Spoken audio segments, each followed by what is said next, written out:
بسم اللہ الرحمن الرحیم۔ سلسلہ قصص الانبیاء، حضرت داؤد علیہ السلام۔ ناظرین، پھر ایک نئی ویڈیو کے ساتھ حاضر ہے آپ کا اپنا میزبان حافظ عبد المنان۔ السلام علیکم ورحمۃ اللہ وبرکاتہ۔ دوستو، آج کی ویڈیو میں بات کریں گے حضرت داؤد علیہ السلام کے متعلق، لہذا اس ویڈیو کو آخر تک ضرور سنیے گا۔ دوستو، یروشلم سے 10 میل دور جنوب کی سمت واقع بیت اللحم میں عیشا نامی ایک شخص رہتا تھا جو بھیڑ بکریاں چرایا کرتا تھا۔ اس کے 8 بیٹے تھے۔ عیشا کے سب سے چھوٹے بیٹے کا نام تھا داؤد۔ یہ بچہ بچپن ہی سے اپنی خوبیوں اور صلاحیتوں کی بدولت پورے علاقے میں پسندیدہ نظروں سے دیکھا جاتا تھا۔ اس کی شخصیت اتنی محصور کن تھی کہ جو بھی اسے دیکھتا اس سے متاثر ہوئے بغیر نہ رہتا۔ کتاب المعارف میں لکھا ہے کہ آپ کا رنگ سرخ و سفید تھا اور خد و خال میں حسین تھے۔ گفتگو میں سلیقہ اور احترام تھا۔ قد پستہ، آنکھوں میں بھورا پن اور سر کے ایک گوشی میں گنج تھا۔ تاریخ ابن کثیر میں آپ کا شجرہ نسب یوں لکھا ہے: داؤد بن عیشا بن عوبد بن عابر بن سلمون بن نحسون بن عونیہ ارم بن حصر بن فارز بن یہودا اور بن یعقوب۔ حضرت یعقوب علیہ السلام حضرت اسحاق علیہ السلام کے بیٹے اور حضرت ابراہیم علیہ السلام کے پوتے تھے۔ علامہ ابن جریر کے مطابق حضرت داؤد یہودا کی نسل سے ہیں۔ آپ کے بارے میں یہ بھی لکھا ہے کہ حضرت یعقوب کے بیٹے کے خاندان میں آپ ہی وہ واحد شخصیت ہیں جو بیک وقت پیغمبر، رسول، صاحب کتاب اور بادشاہ تھے۔ آپ کو فن خطابت میں ملکہ حاصل تھا۔ آپ کا ایک ایک لفظ واضح اور حکمت سے پر ہوتا تھا۔ حضرت داؤد کو فلاخن یعنی غلیل چلانے میں خاص مہارت حاصل تھی۔ وہ ہر وقت اپنے ساتھ ایک عصا، غلیل اور ایک تھیلی رکھا کرتے تھے جس میں پتھر ہوتے تھے۔ جنگل میں شیر کی سواری کرتے تھے اور آپ شیر کا کان پکڑ کر اس پر سوار ہوتے اور شیر آپ کے سامنے سر جھکائے رہتا۔ روایت ہے کہ ایک مرتبہ آپ جنگل سے گزر رہے تھے کہ ایک پتھر سے آواز آئی: اے داؤد، میں حجر ہارون ہوں، مجھ سے ہارون نے ایک شخص کو مارا تھا، مجھے اٹھا لیجئے، میں آپ کے کام آؤں گا۔ آپ نے وہ پتھر اٹھایا اور کچھ دور چلے تھے کہ ایک اور پتھر بول اٹھا کہ میں حجر موسیٰ ہوں، میرے ذریعے موسیٰ کے ہاتھوں ایک شخص قتل ہوا تھا، مجھے اٹھا لیجئے، میں آپ کے کام آؤں گا۔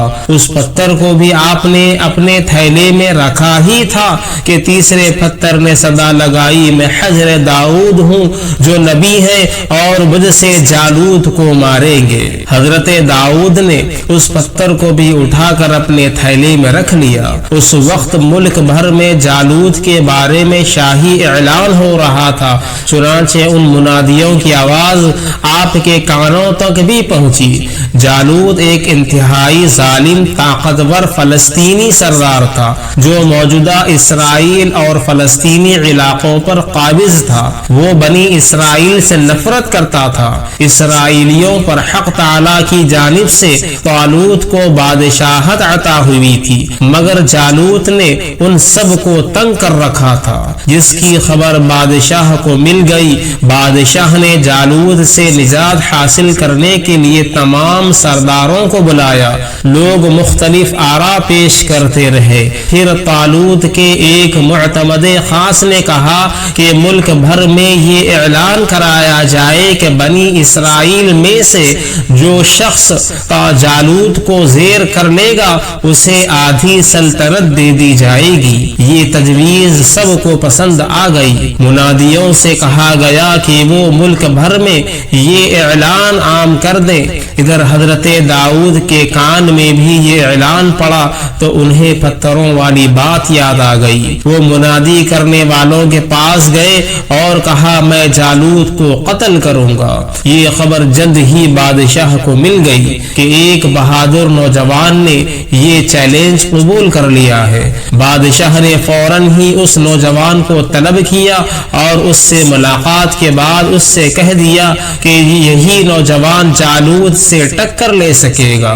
اب فلسطینیوں اور اسرائیلیوں کے درمیان جنگ کا آغاز ہوا۔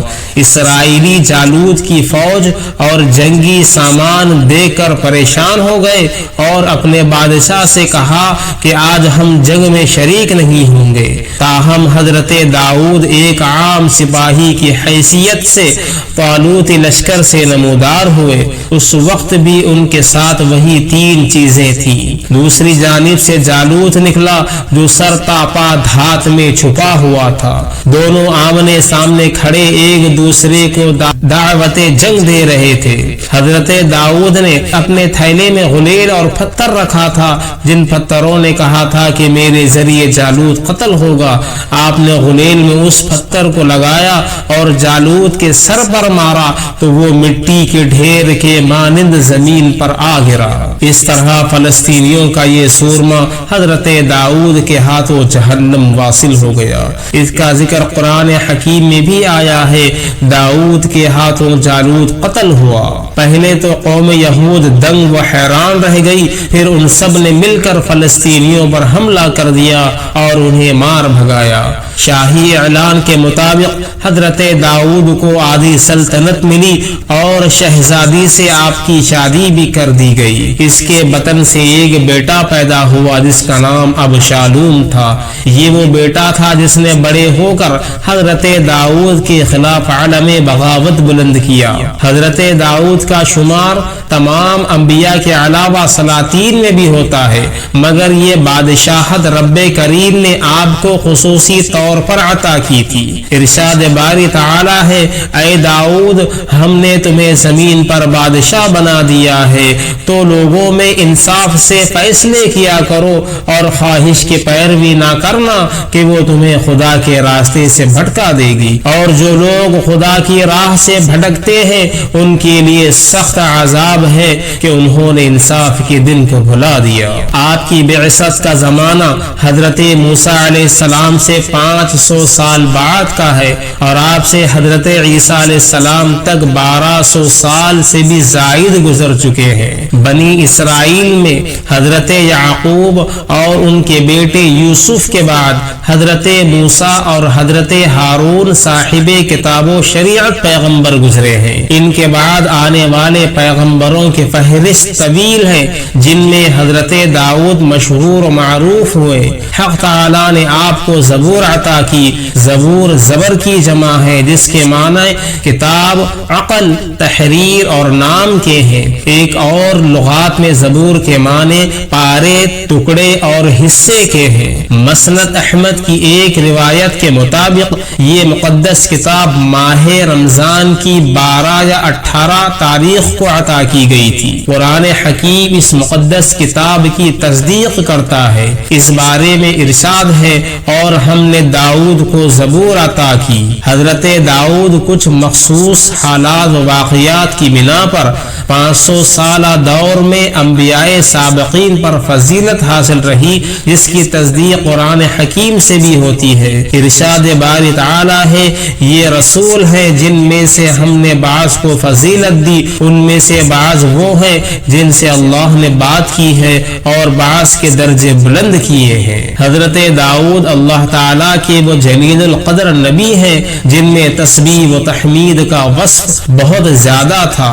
آپ ہر وقت حق تعالیٰ کی تسبیح و تحمید میں مصروف رہتے تھے۔ زبور کی تلاوت اتنی خوش الحانی سے فرماتے تھے کہ پرندے بھی آپ کا ساتھ دینے لگتے، جس سے عجب سما برپا ہو جاتا اور وجد آفری نغمے فضا میں بکھر جاتے تھے۔ یہاں تک کہ اونچے اونچے پہاڑ بھی آپ کے ساتھ خدا کی حمد میں شامل ہو جاتے تھے۔ اس کا ذکر بھی قرآن پاک میں آیا ہے۔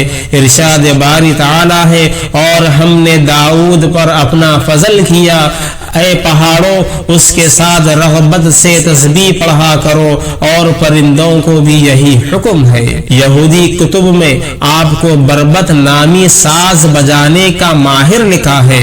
تورات میں بھی آپ کے ان اوصاف کا ذکر ہوا ہے۔ کتاب مقدس اور تورات کی روایت کردہ آیات سے حضرت داؤد کی زندگی کے مختلف پہلو ظاہر ہوتے ہیں۔ پیدائشی اعتبار سے آپ شکیل وجیہہ اور زبردست جسمانی قوت کے حامل تھے۔ انبیاء سابقہ کی طرح آپ بھی بھیڑ بکریاں چرایا کرتے تھے۔ وہ حق تعالی کی عبادات میں مشغول رہتے تھے، تبھی تو خدا ان کے ساتھ رہتا تھا، یعنی وہ بری باتوں سے ہر وقت دور رہا کرتے تھے۔ وہ بربط بجانے کے ماہر تھے اور اسی پر حمد باری تعالی کرتے تھے۔ زبور آپ کی دعا اور حمد سے بھی بھری پڑی ہے۔ ایک دعا کا اقتباس ہے، اے خدا میری حفاظت کر، کیونکہ میں تجھ ہی میں پناہ لیتا ہوں۔ میں نے خداوند سے کہا ہے کہ تو ہی میرا رب ہے، تیرے سوا میری بھلائی نہیں ہے۔ میں خداوند کی حمد کروں گا جس نے مجھے نصیحت دی ہے۔ تورات کی روایت کے مطابق آپ نے 2 شادیاں کی تھی۔ آپ کا پیشہ زرہ گیری تھا۔ آپ لوہے سے سپاہیوں کے لیے زرہیں بناتے تھے۔ لوہا آپ کے ہاتھوں میں نرم ہو جاتا تھا۔ اس عمل کے لیے آپ کو نہ بھٹی کی ضرورت ہوتی تھی اور نہ ہی کسی ہتھوڑے کی۔ آپ کی عبادت کے بارے میں تمام آسمانی کتب میں اذکار موجود ہے، خاص طور پر آپ کی تسبیح و تحمید جو پہاڑوں اور پرندوں کے ساتھ ہوتی تھی۔ روایات میں یہ بھی ملتا ہے کہ آپ نصف شب تک آرام کرتے اور تہائی شب عبادات میں گزارتے۔ ایک دن روزہ رکھتے اور دوسرے دن افطار کرتے۔ مذہبی کتب میں آپ کی اولاد میں حضرت سلیمان کا نام سرفہرست ملتا ہے، جو آپ کے بعد بنی اسرائیل کے مشہور و معروف بادشاہ اور پیغمبر گزرے ہیں۔ حضرت سلیمان حضرت داؤد کی دوسری بیوی کے بطن سے تھے۔ آپ کی پہلی بیوی سے ابشالوم نامی بیٹا پیدا ہوا تھا، جس نے آپ کے خلاف عالم بغاوت بلند کیا تھا۔ وہ آپ سے بادشاہت چھیننا چاہتا تھا۔ حضرت داؤد نے اپنی زندگی کے آخری ایام میں بیت المقدس میں ہیکل کی تعمیر کا کام شروع کروایا تھا کہ وفات پا گئے اور یہ منصوبہ ادھورا رہ گیا۔ انبیاء کرام میں حضرت آدم کے علاوہ صرف حضرت داؤد ہی وہ پیغمبر ہے جنہیں قرآن حکیم نے خلیفہ کہہ کر پکارا ہے۔ اے داؤد، بے شک ہم نے تمہیں زمین پر اپنا نائب بنایا۔ خلیفہ کے علاوہ رب العالمین نے آپ پر اپنا ایک اور فضل کیا کہ آپ کو دنیا کی حکومت بھی عطا کی، جس کا ذکر قرآن شریف میں اس طرح آیا ہے، اللہ نے انہیں حکومت بھی عطا کی اور حکمت، نبوت بھی، اور اپنی مرضی سے جو چاہا سکھایا۔ تورات کے باب سلاطین اور تاریخ میں آیا ہے کہ حضرت داؤد کہن سالی میں انتقال فرمایا اور اسرائیلیوں پر 40 سال حکومت کی۔ جعفر بن محمد کہتے ہیں کہ حضرت داؤد نے 70 سال حکومت کی۔ حضرت عبداللہ بن عباس فرماتے ہیں کہ ہفتے کے دن جب وہ عبادت میں مشغول تھے اور پرندوں کی ٹکڑیاں پروں سے سایہ فگن تھی کہ انتقال ہو گیا۔ آپ کی نبوت کا علاقہ سہون تھا، وہیں دفن ہوئے۔